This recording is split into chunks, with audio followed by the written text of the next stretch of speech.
Effectivement, bonjour Alexandra, je suis à côté de Marine Le Pen, vice-présidente du Front National, également tête de liste pour le Front National aux prochaines élections régionales. On a dessiné aujourd'hui déjà un petit peu les lignes du programme qui sera dévoilé un petit peu plus tard au mois de février, mais déjà... Vous fixez clairement des objectifs pour ces régionales. Il y a un sondage qui vient de sortir, créditant le Parti socialiste de 51%, soit la majorité. Qu'en est-il pour le Front National ? Ah bon, vous m'apprenez ça parce que moi je n'ai vu absolument aucun sondage publié. Je sais que des partis politiques en ont fait, que nous sommes dans une fourchette entre 15 et 17,5%. Par conséquent, nous n'avons jamais été aussi haut. Nous pouvons faire mieux. Encore faut-il que les électeurs qui en ont ras-le-bol de cette politique se mobilisent et aillent voter. Surtout qu'ils ne s'abstiennent pas, parce que l'abstention, c'est laisser les équipes qui ont ruiné la région en place. Vous vous mettez clairement dans la perspective d'une opposition, puisque vous dénoncez aujourd'hui un mélange UMP-PS que vous appelez UMPS. Expliquez-moi cette expression. Écoutez, c'est très clair. L'UMP ne s'est opposé que 58 fois sur 11 délibérations du Parti socialiste depuis le début de cette mandature. 58 fois seulement. C'est-à-dire que l'UMP a accompagné la politique de M. Percheron et a voté 99,5% des fois avec les socialistes. Eh bien, c'est donc une opposition qui ne sert strictement à rien. En réalité, ils partagent la même politique qui, honnêtement, a entraîné des chiffres qui, dans la région, sont dramatiques. 30% de fiscalité supplémentaire dans la région Nord-Pas-de-Calais par rapport à la fiscalité nationale, 30% de plus d'endettement, et pourtant il y a 30% de plus de chômage, et il y a des gaspillages, des dépenses somptuaires. On distribue l'argent alors aux multinationales comme Auchan, parce que M. Percheron il finance Auchan. Vous voyez, M. Mulez, le pauvre, il a tellement pas beaucoup d'argent. Comment il finance Auchan? Oui, il y a des subventions qui sont accordées par les socialistes de la région au groupe Auchan. Mais il n'y a pas que cela.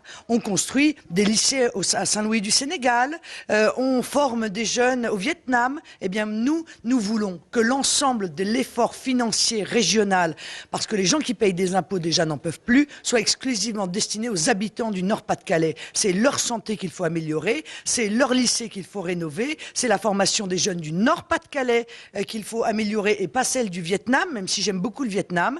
Mais il me semble quand même que les contribuables du Nord-Pas-de-Calais devraient être les premiers servis dans les politiques régionales. Parlez des jeunes, justement, vous faites une proposition, une police au sein des établissements et notamment les lycées, puisqu'on parle du conseil régional.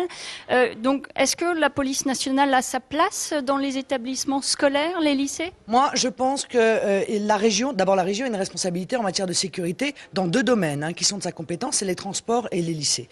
Il n'est plus supportable de laisser nos jeunes dans des lycées face à une délinquance au couteau, avec des rackets, des trafics de drogue, que ce soit à l'intérieur ou juste à l'extérieur du lycée. Moi, je crois que la police doit être de la police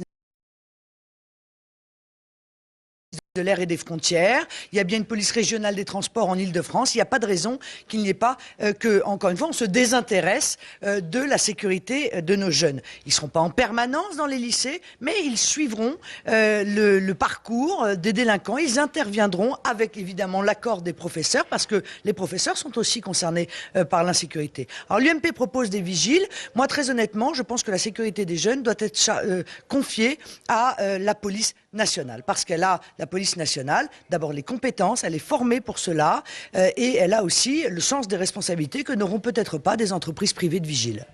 Les prochains rendez-vous dans cette campagne, Madame Le Pen, présentation de la liste le 6 février. Présentation de la liste le 6 février et présentation de notre programme dont je vous ai donné les grandes lignes, les grandes priorités, puisque nos trois priorités, c'est la lutte contre l'insécurité, c'est la baisse des impôts parce qu'ils deviennent insoutenables, et c'est produire, travailler et consommer français, c'est-à-dire la lutte contre la mondialisation et la relocalisation de l'économie dans la région pour arrêter la désindustrialisation dramatique qui est en train de ruiner une région qui a pourtant été très riche dans son histoire. Vous nous avez annoncé un grand meeting régional et là ce sera à peu près une semaine avant le premier tour, qu'on rappelle le premier tour étant le 14 mars. Voilà Alexandra, j'étais en direct avec Marine Le Pen ici au centre-ville de Tourcoing. À vous pour le reste de l'actualité sur la métropole.